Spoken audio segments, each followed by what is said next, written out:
Mom, starting with your next paycheck, we are going to transfer all your money to my account. Those were the words my son Michael said to me that Thursday afternoon while drinking coffee in my kitchen, as if he were proposing something completely normal, as if he were doing me a favor, as if I were incapable of handling my own money at 62 years old. I just stared at him. I said nothing for a few seconds. I just looked him in the eyes, searching for some sign that would explain why my own son, the boy I raised alone, the one I fed with the sweat of my brow, was asking me for total access to my bank account. But I found nothing. I only saw that calm smile, that assurance of someone who knows he is in control. So I took a deep breath and told him yes, that it seemed fine, that I trusted him. Michael's smile widened. He stood up and gave me a quick mechanical kiss on the forehead. One of those kisses that mean nothing. He told me it was for the best, that I would no longer have to worry about anything, that he would take care of everything, that it was for my own good, for my own good. Those words were left floating in the air after he left my house. That same night, just like every Friday, Michael returned, but he did not come alone. He arrived with his wife, as always. They came expecting to find dinner ready, expecting the table to be set, expecting hot and free food just like they had had for the last 3 years. I heard them arrive. I heard their footsteps at the door. I heard the key that I myself had given him turning in the lock. I heard the door open. And then I heard the scream, a sharp, desperate scream, the scream of someone who has just seen something they did not expect to see, the scream of someone who has just understood that things were not going to be how they thought. I remained seated in my chair in the empty kitchen in the empty house, listening to that scream bounce off the walls. I did not move. I did not go to see what was happening. I already knew what was happening. Michael came running into the kitchen. His face was pale, his eyes wide open. His wife came behind him with the same expression of surprise and confusion. "Mom!" Michael shouted. "Mom, what did you do? Where is everything? Where is the furniture? Where is the TV? Where is everything that was here?" I looked at him with a calm that not even I knew I had. And I told him with the softest voice I could muster that I had sold some things, that I needed the money, that in the end, if he was going to handle my finances, I needed to make sure I had some cash first. His face changed from pale to red, from surprise to fury. He took a step toward me, and for the first time in my life, I saw my son as he really was. Not the boy I had raised, not the young man I helped build a life for, but a stranger. Someone who looked at me with contempt, with rage, with something that looked dangerously like hatred. "You are crazy," he told me, completely crazy. "How could you sell everything without consulting me? Now what are we going to do when we come over? How are we going to be comfortable here?" That was the phrase that changed everything. How are we going to be comfortable here? Not how will you be comfortable, Mom? He did not care how it affected me, but how it would affect them, as if my house were an extension of them, as if my things existed for their convenience. His wife approached then. She looked at me with those eyes that had always seemed cold and calculating, and she told me something I will never forget, that I was being selfish, that I only thought of myself, that they came every week to keep me company to make sure I was okay, and that this was how I repaid them. Selfish. Me. The woman who worked double shifts for years so Michael could study. The woman who gave up rebuilding her life when his father abandoned us because she did not want her son to grow up with a stepfather. The woman who lived in small apartments, who wore old clothes, who ate the minimum so that he would have what was necessary. Selfish. Michael just stood there looking at me as if I were a problem he needed to solve. And then he said something that split me in two. He said that maybe it had been a mistake to suggest the bank account idea, because maybe I was no longer in a condition to make good decisions, that perhaps I needed more help than he thought. More help. as if I were a burden, as if I were an incapable old woman who needed to be controlled. I stood up from my chair, looked at both of them, and told them with a voice firmer than I expected that dinner was not ready, that there was no dinner, that if they were hungry, they could go eat somewhere else. The silence that followed was thick and heavy. Michael looked at me as if he could not believe what he had heard.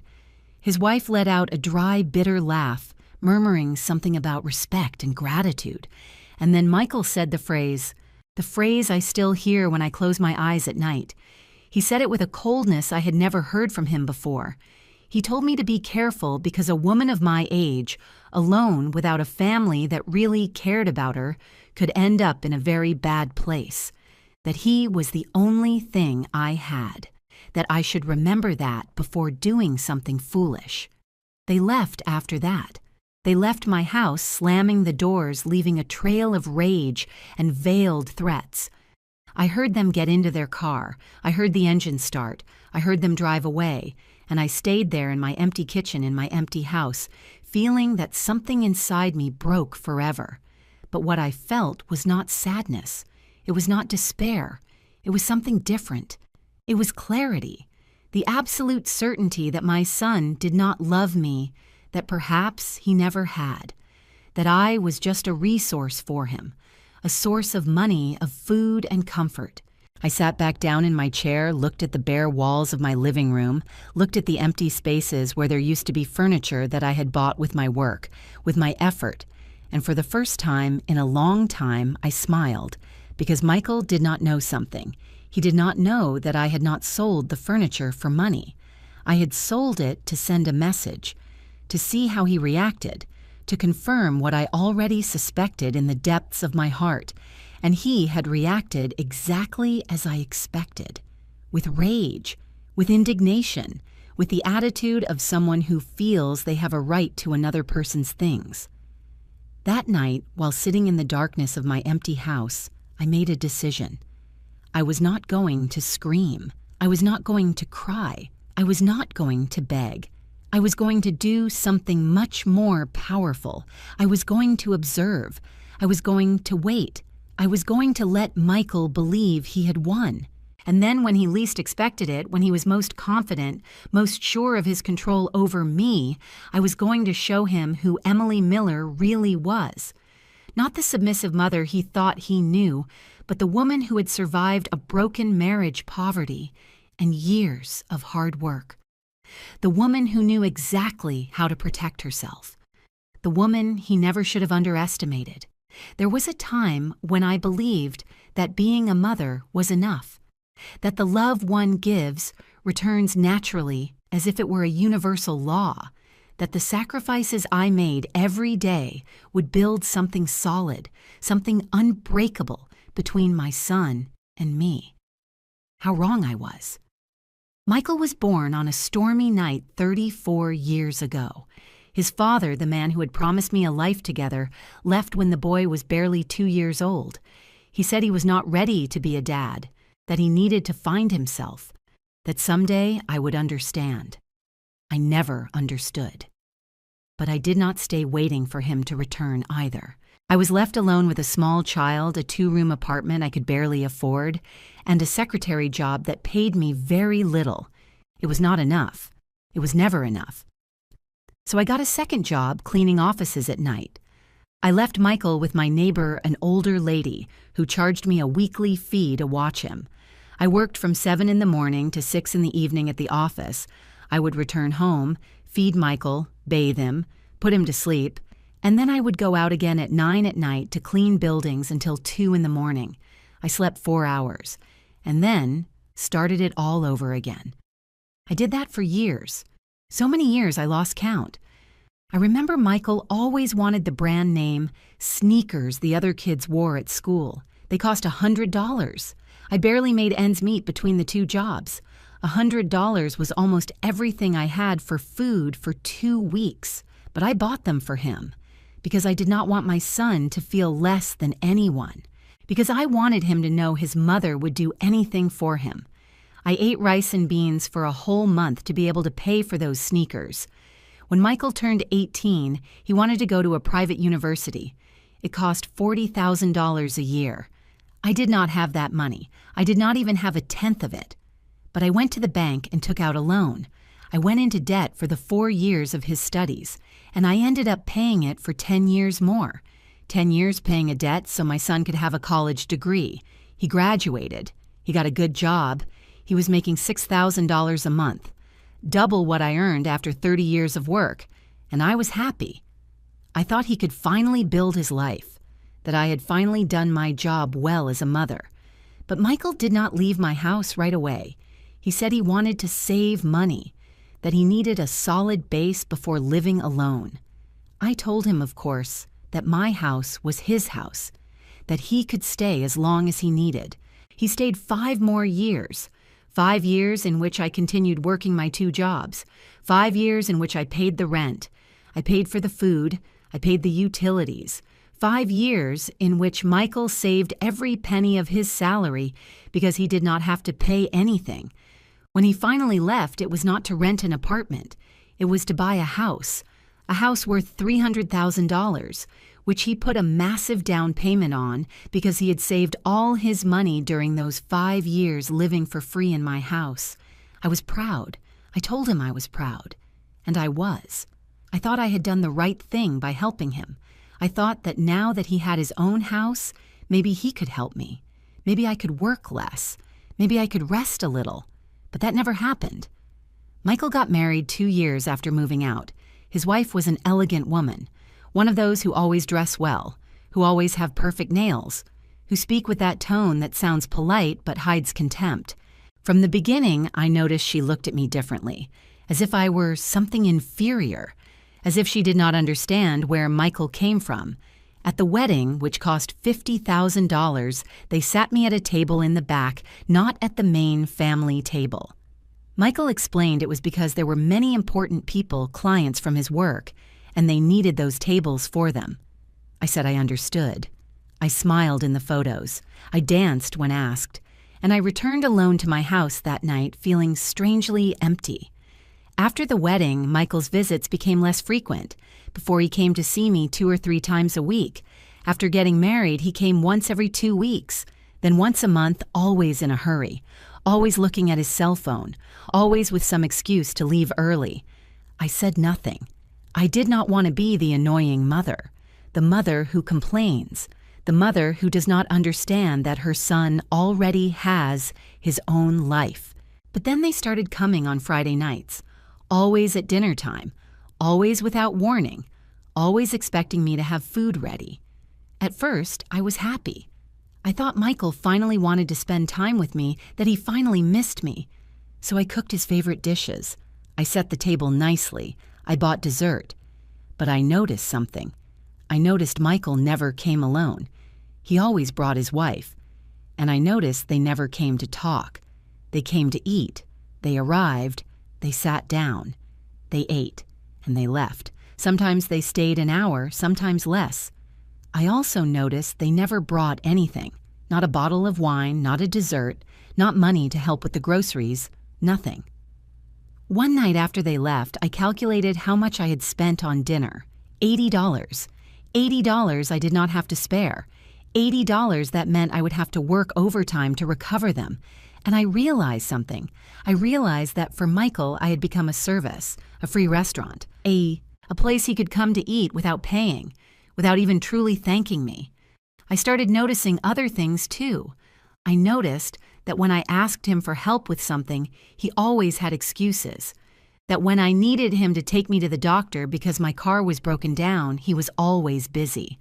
That when I mentioned my refrigerator was making strange noises and I feared it would break down soon, he told me to buy a new one, as if I had $2,000 saved for emergencies. I did not have them. I barely had enough to make it to the end of the month, but what hurt me the most was my birthday, my 60th birthday. Michael arrived 2 hours late without a gift, without a card, with an excuse about traffic. He stayed 20 minutes. He ate the cake I had bought myself because I did not want to spend it alone, and he left. That night, I cried. I cried like I had not cried in years because I finally understood something I had been denying for a long time. I understood that for my son, I was no longer important, that I was just a resource, something that was there available, waiting to be used when he needed it. And the worst part was that I had allowed it. I had established that pattern. I never asked him for anything. I never told him I felt used. I never told him I needed more from him than 20-minute visits and Friday dinners, because I was afraid that if I complained, if I asked, if I demanded, he would disappear completely. And the idea of losing my son, even that son who barely saw me, terrified me more than anything else. So I kept being the convenient mother, the silent mother, the mother who was always there, who always had the door open, who never caused problems. Until that Thursday afternoon, until Michael told me he wanted to handle my money, and something inside me, something that had been asleep for years, woke up. A small but clear voice told me that this was not right, that it was the beginning of something worse. But even so, even with that voice whispering to me, I told him yes, because I still had hope. I still wanted to believe my son loved me, that he would protect me, that he would do the right thing. How naive I was. The following Monday, Michael arrived at my house with papers. Many papers. He spread them out on the kitchen table with that smile that now seemed different to me. Less warm, more calculating. "Mom, this is simple," he told me. "I just need you to sign here, here, and here.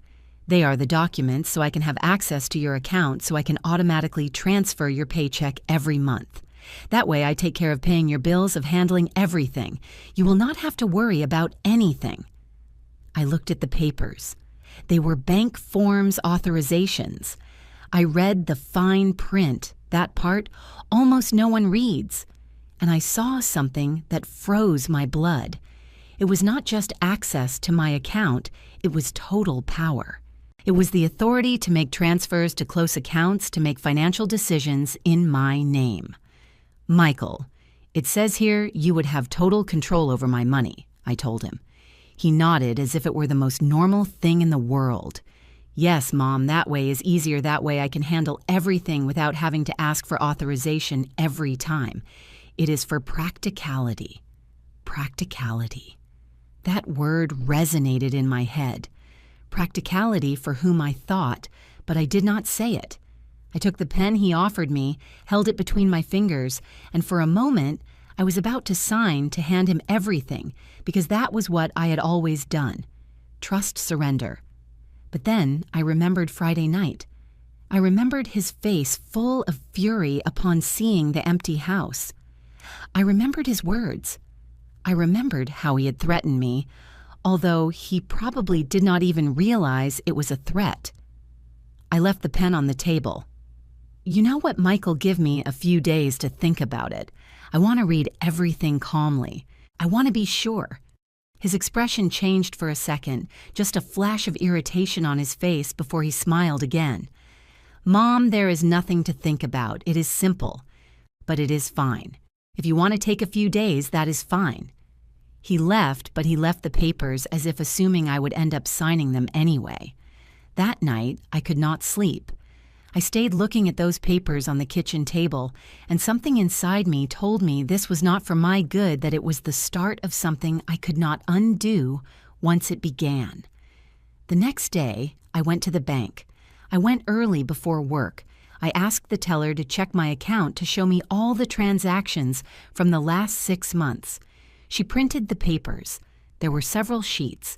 I reviewed them carefully, line by line, and then I saw it. I saw it, and I felt the floor move under my feet. There was a withdrawal I had not made, a withdrawal of $1,500 from 3 months ago.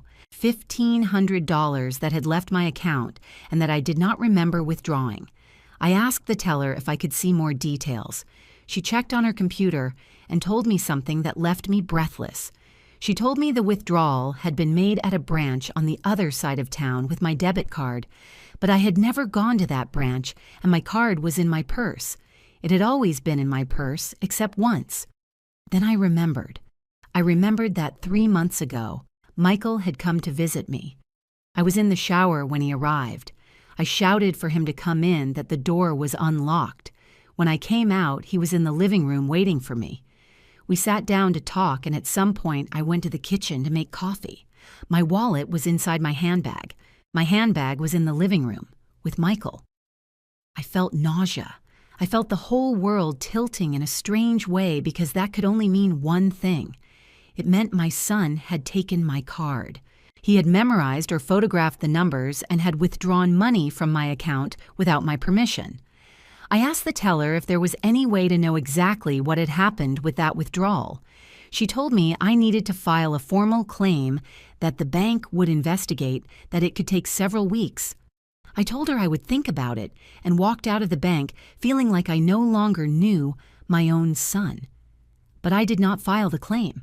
Not yet, because I needed to be sure. I needed to know if that had been just once or if there was more. I spent the next few days reviewing everything. Every paper I had in my house, every document, every old statement I had kept in a box in my closet. And I found more things. I found that 2 years ago, when I was in the hospital for pneumonia, someone had used my health insurance for consultations I had not made. Consultations at clinics I did not know. Consultations that exhausted my annual coverage, which is why I had to pay out of pocket for some medications that year. I also found there was a credit card in my name that I did not remember applying for, a card with a balance of $5,000. $5,000 in purchases I had not made, in stores I had never been to. I called the card issuer. I asked them when the account had been opened. They told me 18 months ago. I asked if they could tell me where the purchases had been made. They gave me a list: hardware stores, electronics stores, home improvement stores. Michael had bought a house 2 years ago. Michael had renovated that house, and apparently Michael had used my credit to do it. I sat on the floor of my bedroom surrounded by papers, feeling everything I had believed about my life crumbling. It was not just the money, it was the betrayal. It was knowing my son had been stealing from me for years, that he had seen me as an unlimited source of resources, that he had never intended to care for or protect me. I cried. I cried until I had no tears left, and then I wiped my face. I gathered all the papers and made a decision. I was not going to confront him yet. I was not going to scream at him or demand answers, because I knew if I did, he would deny everything. He would say I was confused. He would say I was senile. He would say whatever it took to make me doubt my memory, my judgment, my sanity. No, I was going to be smarter than that. I was going to gather evidence. I was going to document everything. I was going to build a case so solid he could not deny it. And only then would I act.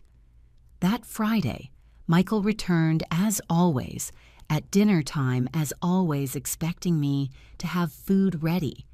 But this time I had cooked something different. I had prepared his favorite dish chicken with rice and gravy. The same one I prepared for him when he was a child and came home sad from school, the dish that told him how much I loved him without needing words. He sat at the table with his wife. They ate. They talked about superficial things, work, the weather, the new movie they wanted to see. I watched them. I watched them as if seeing them for the first time. And I realized something. I realized Michael ate my food with the same indifference with which he would eat a fast food burger. There was no gratitude in his eyes. There was no love. Only the mechanical act of eating something free. When they finished, Michael took out the bank papers again. He put them on the table next to his empty plate. "Mom, the days you asked for have passed. You have thought about it right. Sign here and I will take care of everything." I looked him directly in the eyes and told him with the calmest voice I could find that I was still not sure, that I needed more time. His wife scoffed. "Emily, this is ridiculous. Michael is just trying to help you.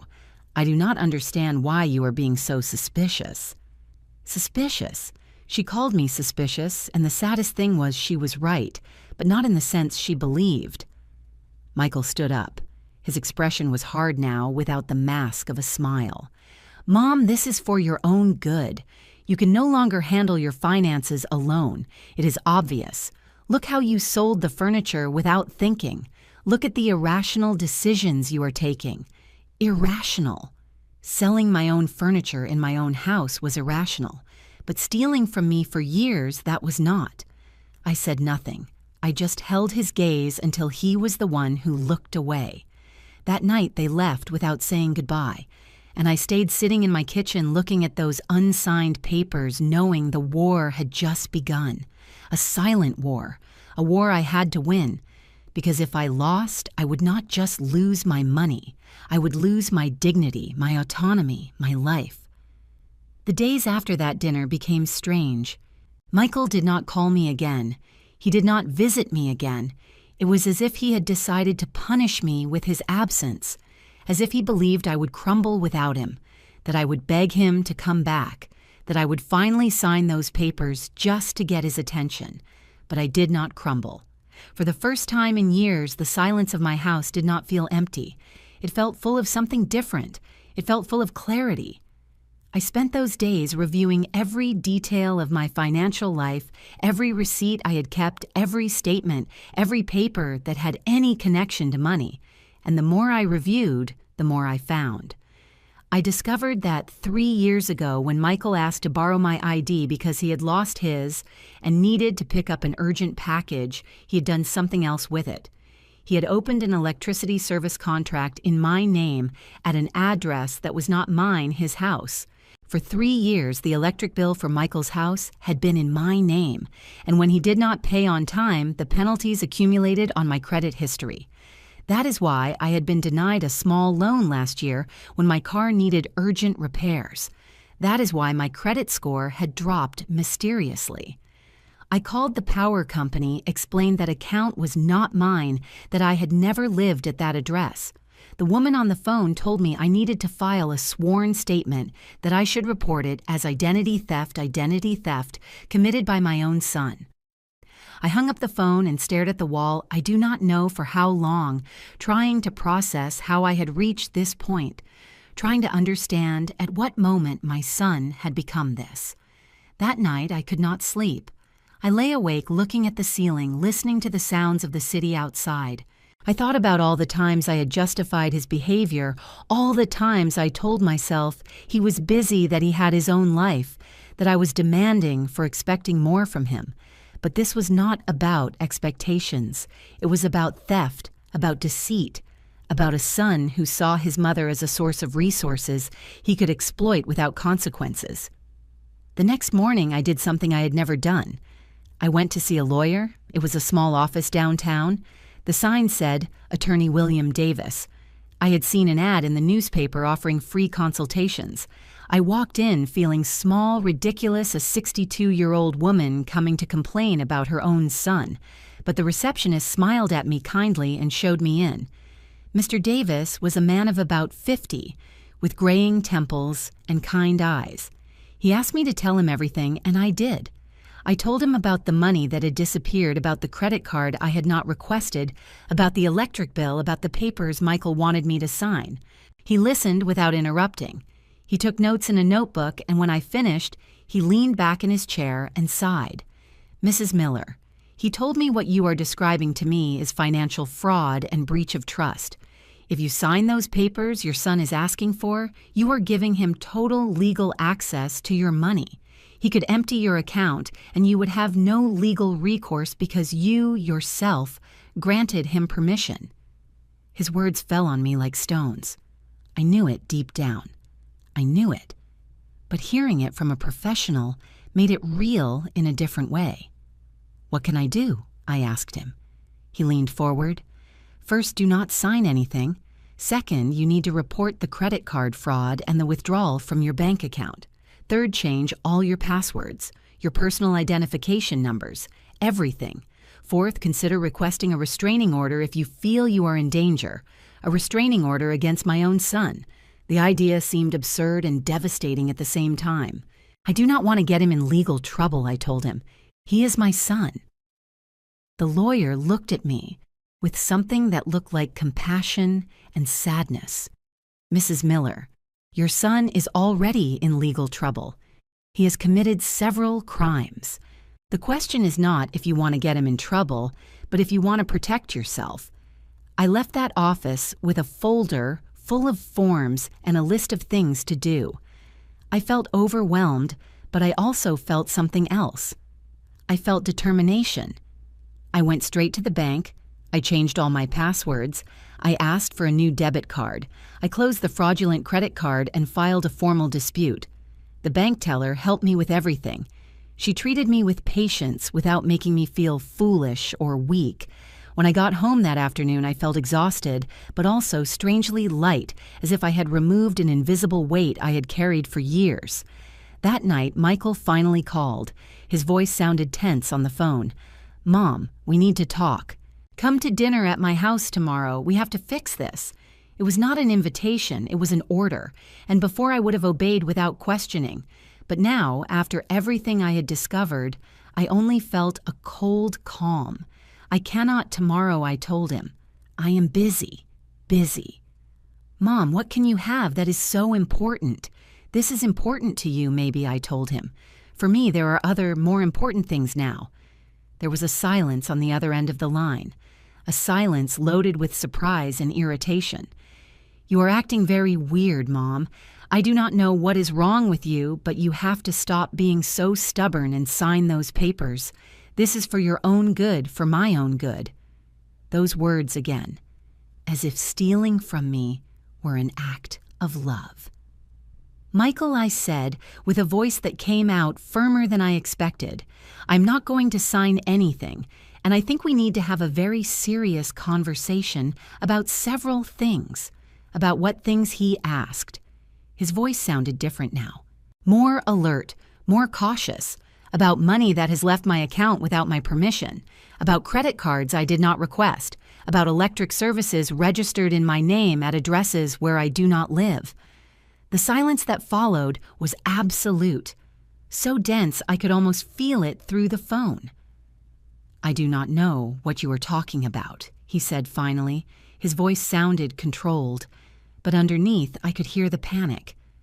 "I think you do know," I responded, "and I think you should think very carefully about what you are going to say next. Mom, you are delirious. You are confused. Maybe you need to see a doctor." There it was, the card I knew he would play, the card to make me look senile, confused, incapable. "I am not confused, Michael. I have all the papers. I have all the proof, and I already spoke with a lawyer." Another silence, this one longer, heavier. "You spoke with a lawyer," he whispered, almost like a threat. "Yes, and he explained to me exactly what you have been doing. He explained what fraud is, that it is illegal. Mom, you cannot be serious. I am your son. Everything I have done has been to help you. Help me, Michael. You robbed me for years. You used me. You lied to me." "I would never do that," he started to say, but I interrupted him. "Yes, you did, and you know it. The question now is, what are we going to do about it?" I heard his breathing on the other end of the line, heavy, agitated. "I am coming over," he said. "We have to talk in person." I did not answer him. "You are not coming.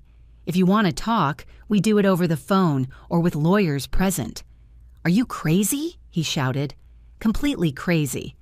After everything I have done for you, all the times I have gone to see you, that I have worried about you, all the times you came to eat for free, you mean. But the times I needed you, where were you?"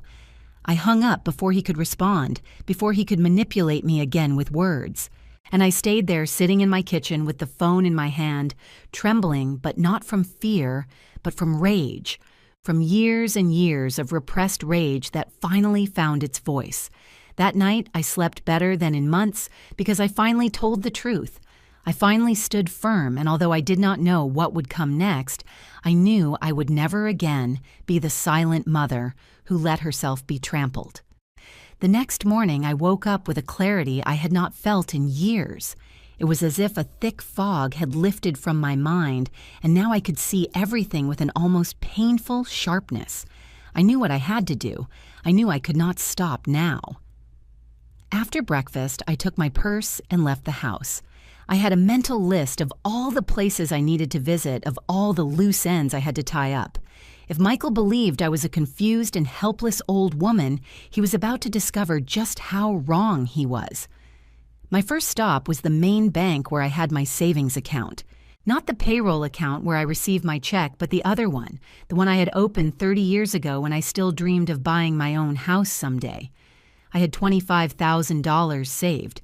It was not much after a lifetime of work, but it was mine. I asked the manager to close that account. She asked if I was sure if there was a problem. I told her I just wanted to make some changes. She handed me the money in a cashier's check and recommended I open an account at another bank for greater security. I followed her advice. I went to a different bank, one on the other side of town where Michael had never gone with me. I opened a new account, an account only I knew about, an account where he could never find my money. Then I went to the electric company. I handed over all the documents Mr. Davis had helped me prepare.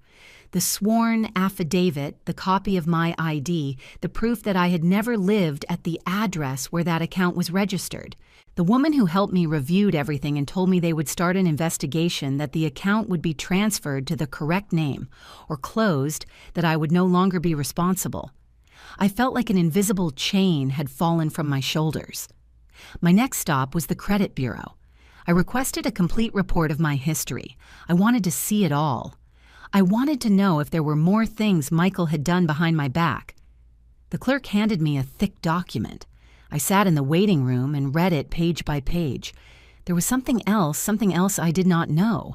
A personal loan of $10,000 requested 2 years ago in my name. A loan that had never been fully paid and was now in collections. $10,000. I felt the rage rise up my throat like bile. I marked every fraudulent movement with a marker. I filled out the dispute forms one by one with handwriting that was firm and clear. When I left that office, it was almost 3 p.m. I had not eaten anything since breakfast, but I was not hungry. I had something stronger than hunger. I had purpose. Then I went to my neighbor's house, Mrs. Alice Johnson. She was 70 years old and had lived in the building since before me. We had been friends for decades, although in recent years we had grown a little distant. I had been so focused on Michael, so consumed by trying to maintain that relationship, that I had neglected other connections. I knocked on her door.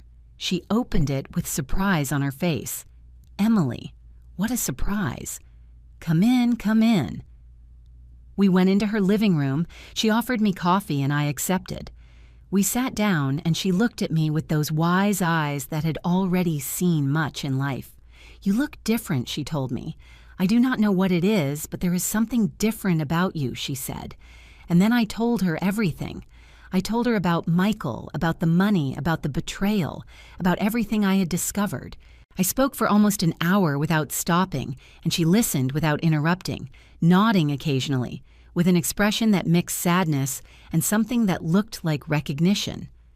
When I finished, she sighed deeply. Emily, I knew something was not right. I saw it every Friday when he came, the way he treated you as if you were a service. But I said nothing because it was not my place. But I am glad you are finally seeing the truth. She took my hand. Her fingers were cold, but her grip was firm. I need to ask you a favor, I told her. I need you to be my witness. I need you so that if Michael comes and tries to say, I am confused, that I am senile, you can confirm that is not true, that I am in full control of my faculties. She nodded without hesitation. Of course, and more than that. If you need a place to stay, if at any moment you do not feel safe in your house, my door is open. Those words filled me with a gratitude so deep they almost made me cry. But I did not cry. I had already cried enough. Now it was time to act. That night, back in my house, I organized all the documents I had gathered. I put them in a large folder. I made copies of everything. I kept the originals in a safe place and left the copies in the folder. If something happened to me, if Michael tried to do something, there would be evidence, there would be proof. I also wrote a letter detailing everything I had discovered, everything Michael had done. I put it in a sealed envelope with instructions that it should only be opened in case of emergency. I gave it to Mrs. Alice to keep safe. I was preparing myself like a general preparing for battle because I knew Michael was not going to leave this be. I knew he would come, that he would try to manipulate me, convince me, make me doubt myself. But I was no longer the same woman I had been 2 weeks ago. That woman had died the night Michael threatened me in my own kitchen. The woman I was now was different, stronger, clearer, more determined. Wednesday afternoon while making tea, I heard a car stop in front of my building. I looked out the window and saw Michael's car. He got out along with his wife. They came with determination. They came to confront me. I took a deep breath. I left my cup of tea on the table and waited. The doorbell rang once, twice, 3 times, each time more insistent. I opened the door, but I did not invite them in. I stayed in the doorway, blocking the entrance. "We need to talk," said Michael. His voice was hard, without any pretense of kindness. "I am listening," I answered. "Inside, Mom. We are not going to talk in the hallway. We have nothing to talk about inside. Whatever you have to say, you can say here." His wife snorted. "This is ridiculous, Emily. Stop acting as if we were enemies. You are not enemies," I told them. "Enemies are honest with their hostility. You are worse. You are thieves hiding behind pretty words." Michael took a step toward me. His face was red with fury. "How dare you? After everything I have done for you, everything you have done for me." "Michael, I have the records. I have the proof. I know exactly how much money you have stolen from me. I know about the fraudulent cards. I know about the electric bill. I know about everything." He froze. He opened his mouth, but no sound came out. And now I continued with a calm that surprised me. "You have 2 options. Either you return everything you stole from me, every penny, or I go to the police and file fraud charges." "You cannot do that," said his wife. "He is your son." "That is why it hurts so much," I answered. "Because he is my son. Because I gave him everything and he repaid me by robbing me." Michael finally found his voice. "You owe me," he shouted. "My whole life I grew up without a father. My whole life I had to watch you work and be tired. That was your fault. You decided to have me. You decided to stay alone. I did not ask to be born." His words fell like blows, but they no longer hurt me like before, because now I could see them for what they were: justifications, excuses from someone who knew he had done something unforgivable and was trying to deflect the guilt. "You are right," I told him. "I decided to have you, and it was the best decision of my life, until it stopped being so. But that does not give you the right to steal from me. That does not give you the right to exploit me. I stole nothing from you. I only took what was owed to me. Nothing was owed to you, Michael. I gave you everything you needed when you were a child. When you were an adult, it was no longer my obligation, and it was definitely not my obligation to give you access to my money without my knowledge." His wife grabbed his arm. "Let's go. It is not worth it. She is already lost." Lost. What an interesting choice of words, as if I were the one in the wrong, as if defending my money and my dignity were madness. They left then. They went down the stairs without looking back, and I closed the door, feeling strangely calm. That night, Mr. Davis called me. He told me the banks had confirmed the fraud, that the card charges would be canceled, that they were investigating the unauthorized withdrawals, that I had a solid case if I decided to press criminal charges. I thanked him and hung up. I sat in my empty living room in my house that no longer had a television or elegant furniture, and for the first time in a long time I felt rich. Rich in something money could not buy, rich in dignity, in strength, in the certainty that I was doing the right thing. The days that followed that confrontation at my door were strangely silent, as if the whole world was holding its breath, waiting to see what would happen next, and I found myself trapped in a kind of emotional limbo, where rage and pain mixed with a growing sense of liberation that I did not know how to process entirely. Michael did not call again. He did not show up at my door again, and for the first time in years, I was no longer waiting for his contact every minute. I no longer checked my phone every hour to see if there was a message from him. I no longer invented excuses in my mind to justify his absence or his silence. But although he was not physically present in my life, his digital presence was impossible to ignore. Something inside me led me to check his social media, something I normally did not do because it had always seemed like an invasion of his privacy, even being his mother. But now I felt I had the right to know what he was doing, what he was saying, how he was presenting his life to the world while I dealt in silence with the consequences of his actions. What I found left me breathless with his brazenness, with the absolute disconnection between reality and the image he projected outward. He had posted a photo the day after our confrontation, a photo of him and his wife at a fancy restaurant smiling at the camera with glasses of wine in hand. And the text said something about freeing oneself from toxic energies and surrounding oneself only with people who add value to life, as if I were the toxicity he needed to free himself from, as if the fact that I had refused to let him keep stealing from me was some kind of negativity that he, with such wisdom, had decided to remove from his existence. The comments underneath were all positive, all congratulating him for protecting his mental peace, for setting healthy boundaries, for prioritizing his emotional well-being. And I stood there looking at that screen, feeling a mixture of disbelief and disgust, because all those people supporting him had no idea that the man they were celebrating had been stealing from his own mother for years. There were more posts in the following days, each more elaborate than the last, as if Michael were deliberately building a public narrative of his life that had nothing to do with the truth. I saw a photo of him at the gym, accompanied by a reflection on self-care and the importance of investing in oneself before being able to help others. Words that sounded deep until you remembered he was the same man who had used money stolen from me to pay for gym memberships and expensive sportswear.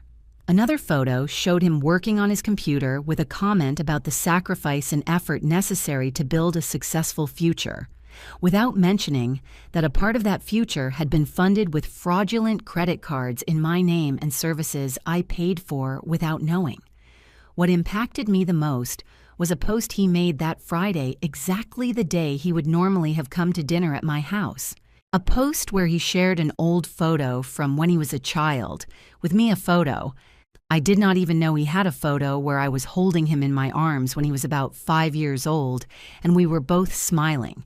And the text accompanying the photo spoke of how sometimes the people you love most are the ones who hurt you. Most of how he had learned that love does not mean tolerating abusive behaviors, of how he had made the difficult decision to distance himself from a toxic family relationship for the sake of his mental health. Reading those words was like receiving a punch in the stomach, because Michael had taken our story, our real relationship with all its complexities and pains, and had inverted it completely, presenting himself as the victim and presenting me as the aggressor. The comments on that post were even more abundant than on the previous ones. Dozens of people expressing their support, telling him how brave he was for setting boundaries, sharing their own experiences with difficult relatives, validating completely his fabricated version. There were people I knew in those comments, neighbors who watched him grow up, co-workers who had come to parties at my house years ago, all offering him words of encouragement and solidarity, without having the slightest idea that the person he supposedly had to protect himself from was the same woman who had worked 2 jobs for years to give him the education he now used to get his well-paid job. For several days, I watched that digital spectacle in silence, without commenting, without reacting publicly, because something in me knew that was exactly the game Michael was playing, that if I responded emotionally, I would fall into his trap. I would give him more ammunition for his narrative, the narrative where I was the unstable and problematic mother he needed to get away from. But each new post, each new comment of support he received from people who did not know the truth was like a small wound opening inside me, not because I cared what those people specifically thought of me, but because it hurt to see how easy it was for people to believe a well-told story without questioning if there could be another version of the facts. The straw that broke the camel's back came when Michael posted a story on his account where he showed the house he and his wife had bought, showing off the renovations they had made, the new furniture they had acquired, the perfectly designed garden, all presented as the fruit of his effort and dedication, without a single mention of the fact that a significant part of all that had been paid for with money that was not his, with credit obtained fraudulently. Using my personal information, showing it all with such pride, with such satisfaction, as if he really believed he had earned it alone, as if he had completely forgotten, or simply did not care that every brick of that house was built, at least in part, on the sacrifice and theft of his own mother.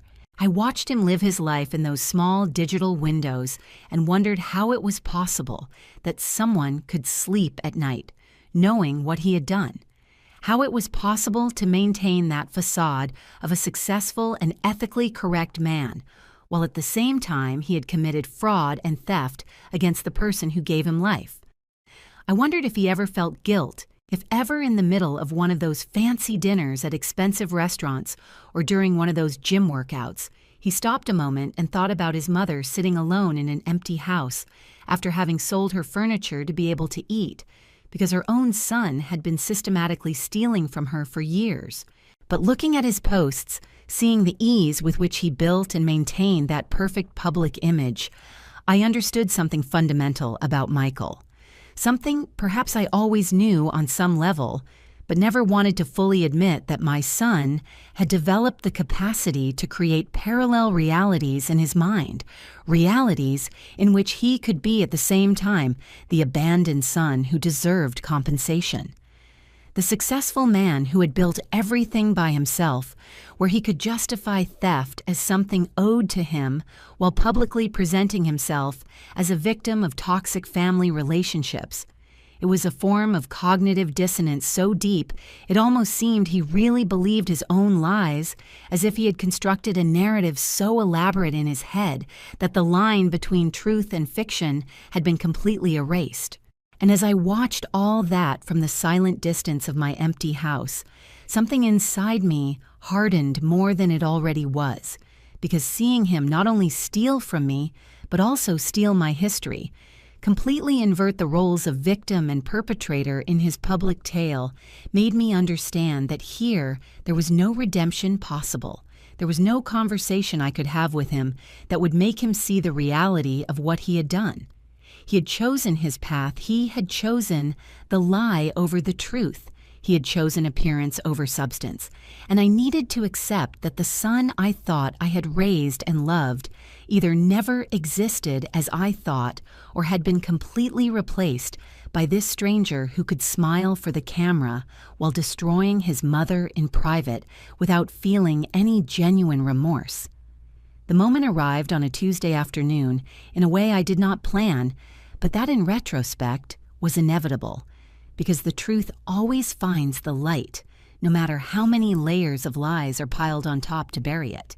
I was in Mr. Davis's office reviewing the final documents of the case when he informed me that the banks had concluded their investigations and had confirmed a total of $30,000 in fraudulent transactions over 3 years, an amount that left me breathless, not so much for the number itself, but for what it represented in terms of planning and premeditation, because this had not been a mistake, nor a moment of weakness, but a systematic and deliberate operation of theft that had required constant effort and dedication on Michael's part.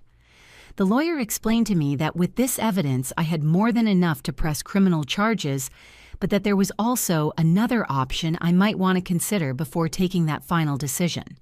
That option was to send a formal demand letter to Michael, giving him the opportunity to return the stolen money and compensate for damages before proceeding with more severe legal actions. He told me this was a courtesy many victims of family fraud offered because they understood that however serious the crime family ties complicated the situation in a way that did not happen when fraud was committed by strangers. But he also warned me that this courtesy could be interpreted as weakness by the aggressor, and that I should be prepared for the possibility that Michael would respond not with gratitude or remorse, but with more manipulation and denial. I thought about that for several minutes sitting in the lawyer's office, looking at all the documents scattered on the desk, detailing meticulously every fraudulent transaction, every unauthorized account, every lie my son had carefully constructed for years.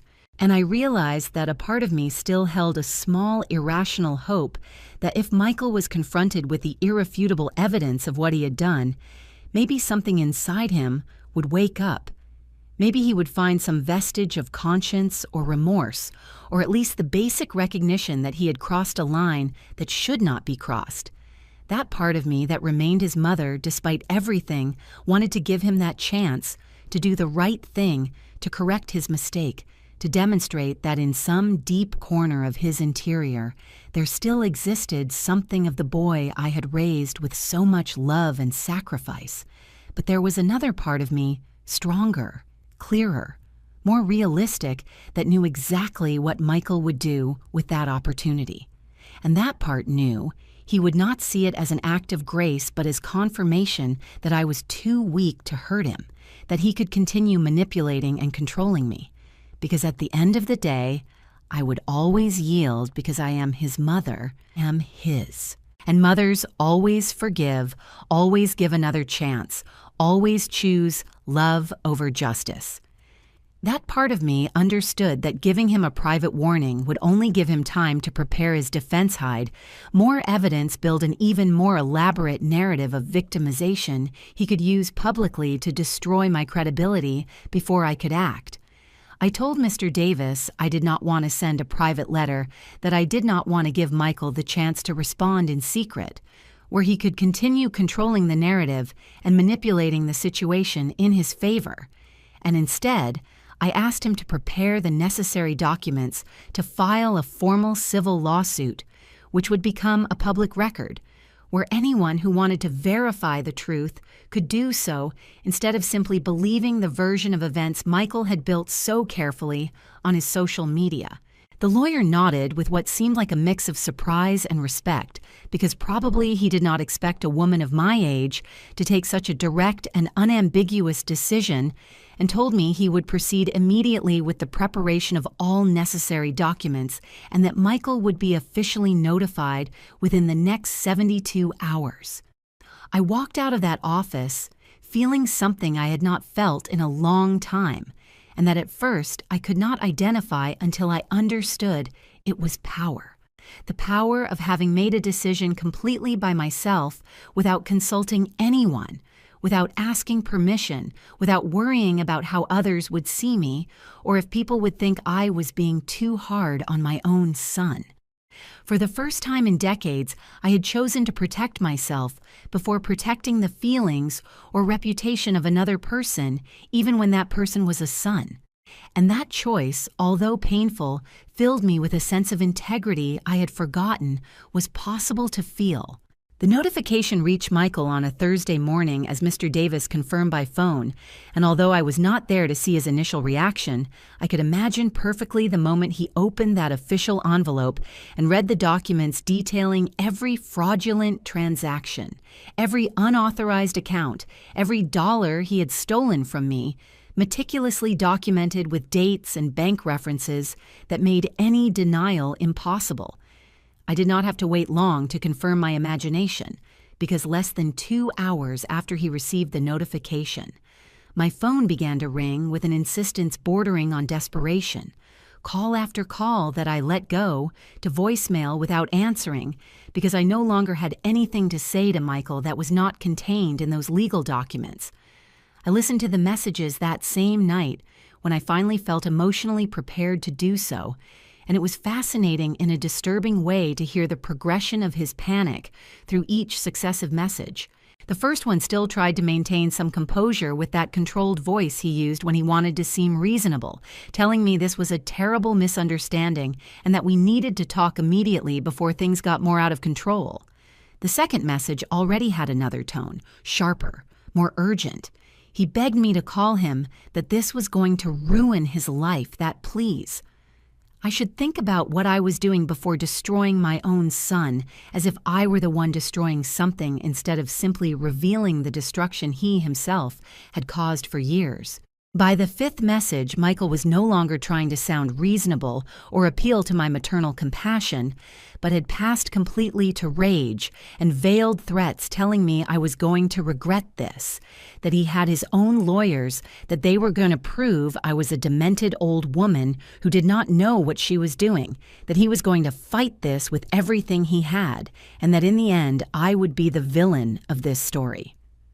I listened to every message until the end, without allowing myself to feel anything except a sort of clinical curiosity about how a person could pass so quickly from begging to threatening when they realized their manipulation tactics no longer worked.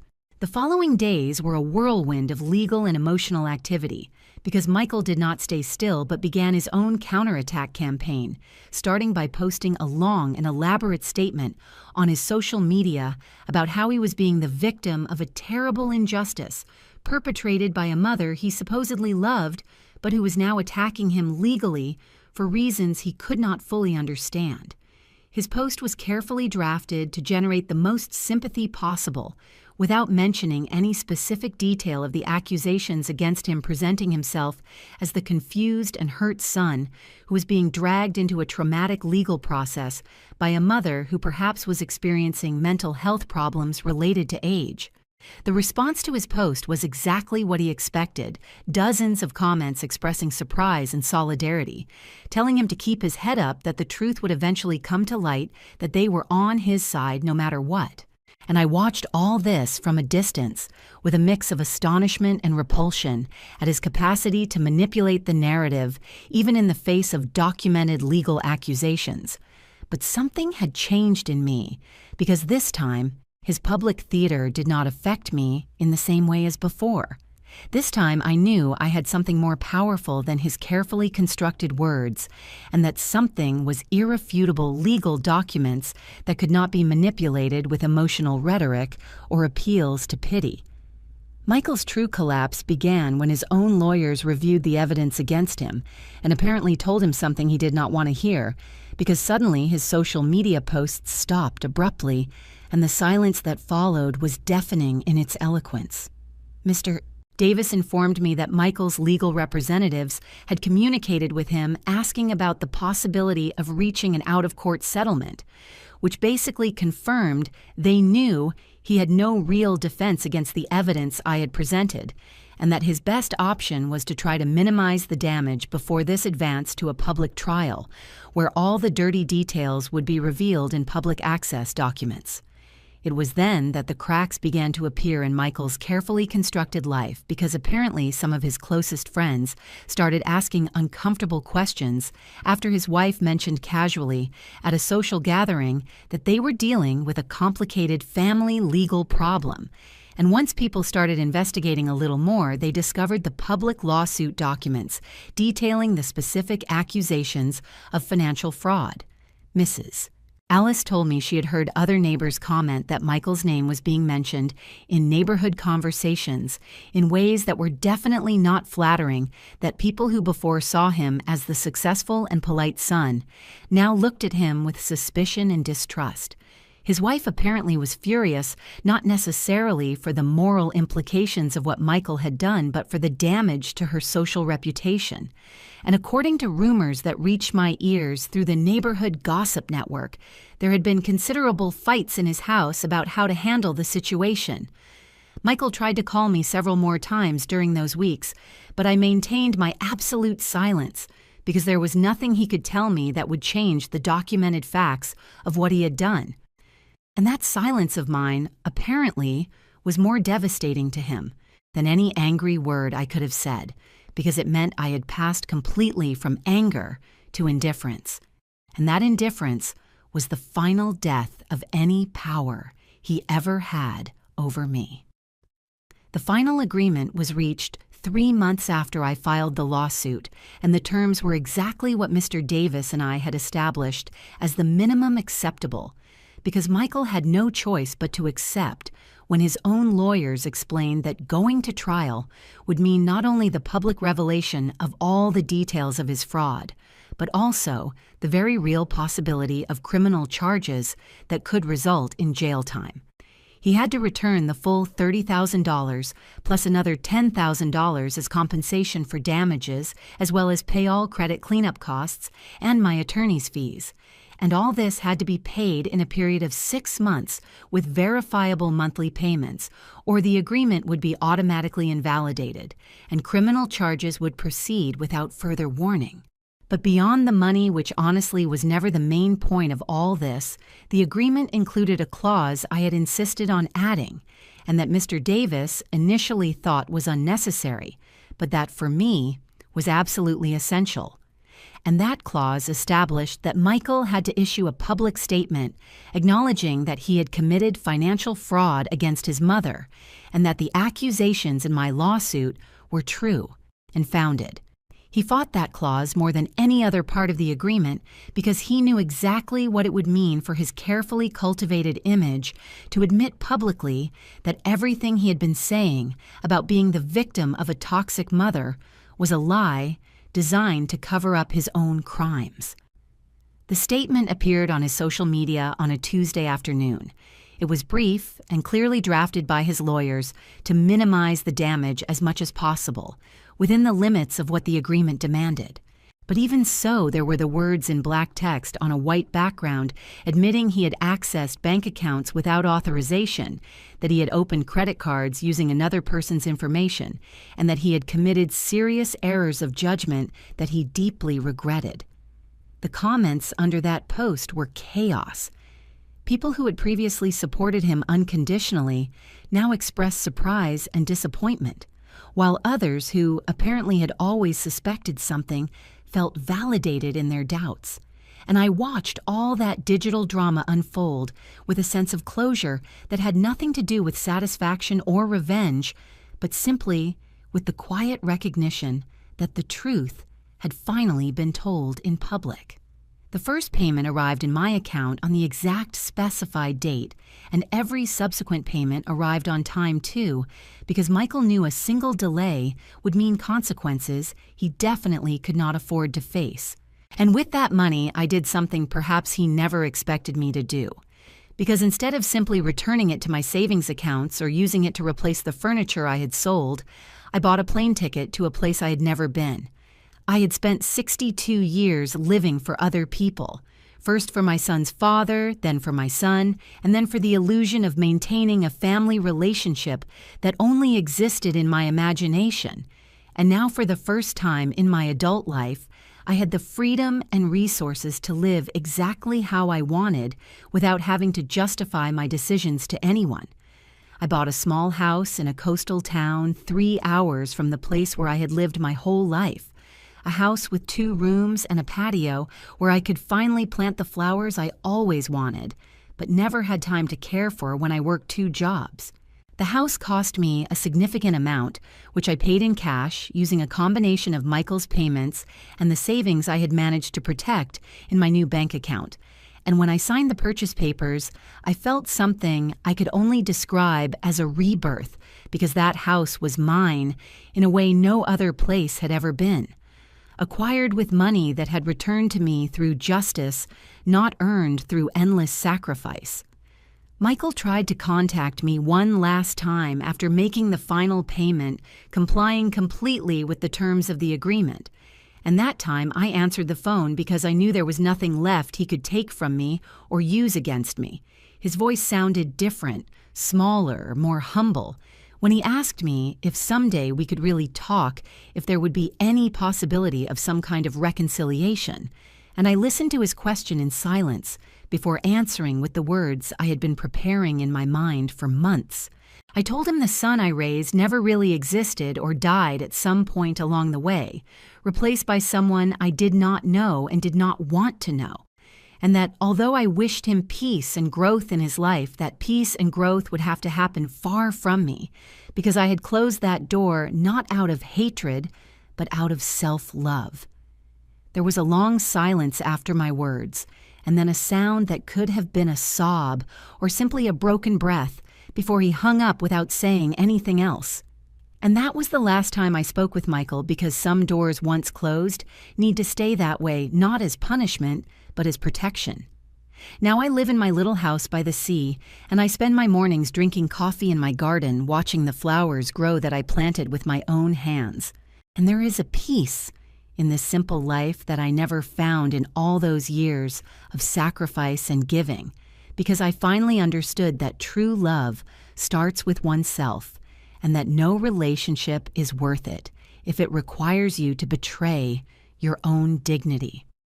Sometimes I see Mrs. Alice, who comes to visit me every few weeks, bringing me gossip from the old neighborhood and news of people we used to know.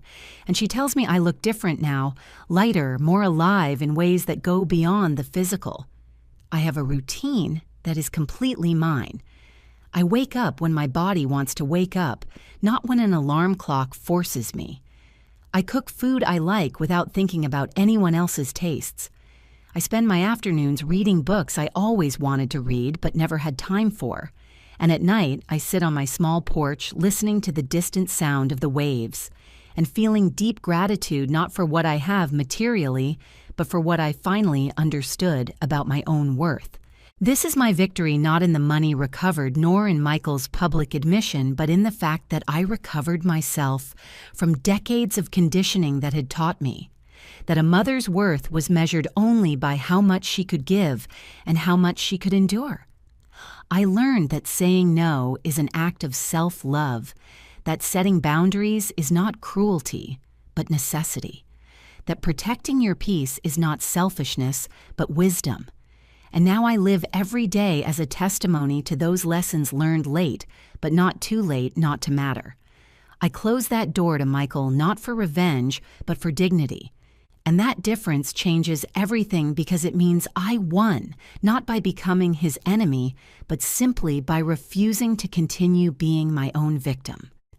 When the afternoon falls and the noise of the world fades, sometimes the only thing we have left is the certainty that mothers also deserve respect, not just sacrifice. Emily's story is not just about money, it is about dignity, about that moment when you finally say enough, even if it hurts your soul.